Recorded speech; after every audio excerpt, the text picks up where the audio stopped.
To set up basic sessions, which are used when just a single session is required of the panelist, or when the panelist is required to attend multiple sessions, but those sessions required are put into groupings so they still only need to make one choice. Start out by setting up a study, clicking on Study, and then use the basic recruitment study.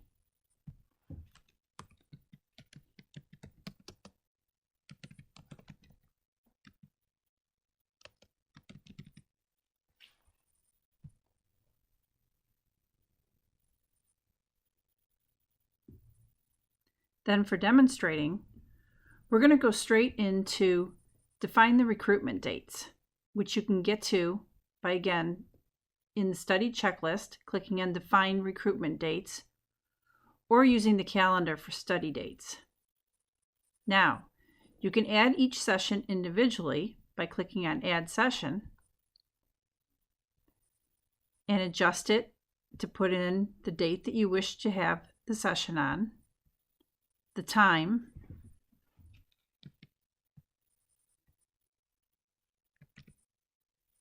the number of seats in that session, and any standby seats you may have.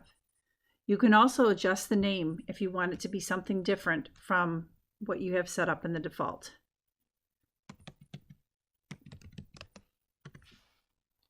And click Save.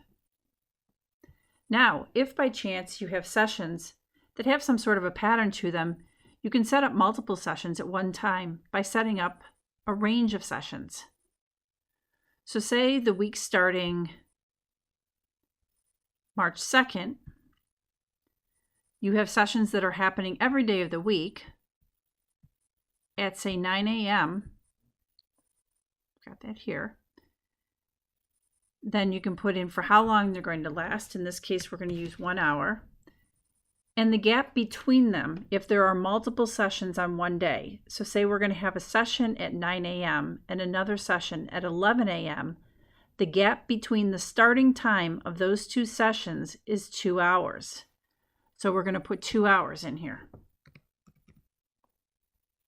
We can also put in the number of sessions per day. In this case, it's 2. And the number of panelists per session. And again, we'll go with 5. So if we had this repeating on multiple weeks, we could put in that number of weeks here. We could have it repeating every other week if we wanted that, if it was every 2 weeks. In this case, we're just going to stick with 1 week, 2 sessions a day for 5 days during the week. And I've indicated that here. Those sessions are, again, 1 hour in duration, and they're happening 2 hours apart. So when I click Save, it verifies that I'm creating 10 sessions, which is correct. So I'll say yes. And it's going to generate those sessions for me to populate.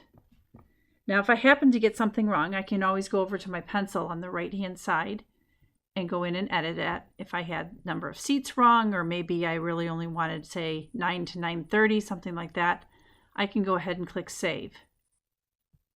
One important thing to remember is once you have activated a study, you do not have as much flexibility in changing sessions.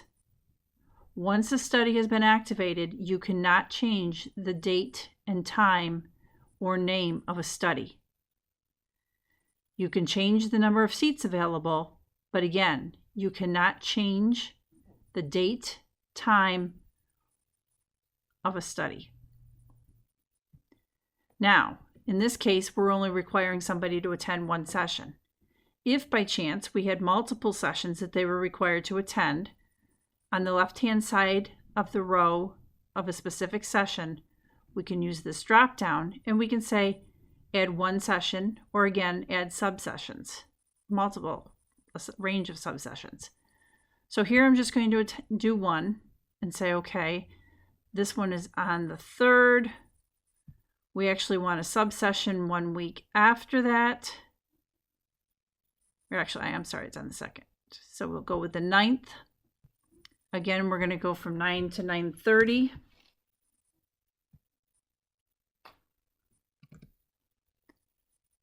And you'll see here I don't have the option for seats because my seats are predetermined by what I have in the initial session that's set up.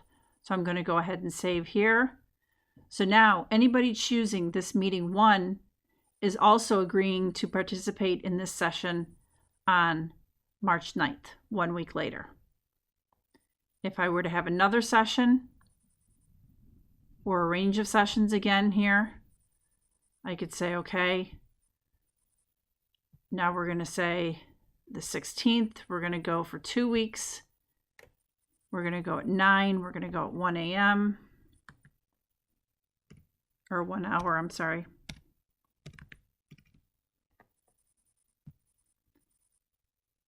Doesn't really matter here what my gap is because I'm just doing once a day.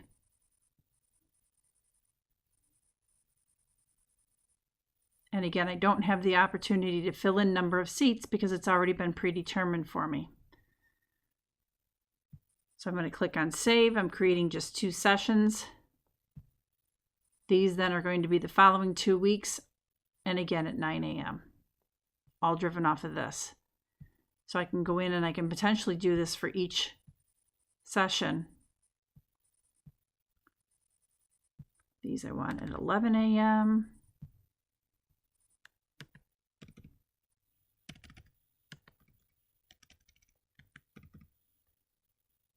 Gap again really doesn't matter. This time I'm going to go 3 weeks because I didn't put in the individual one up front. If I happen to have a session payment in there, I could put that in. Click save, creating 3 sessions. And again,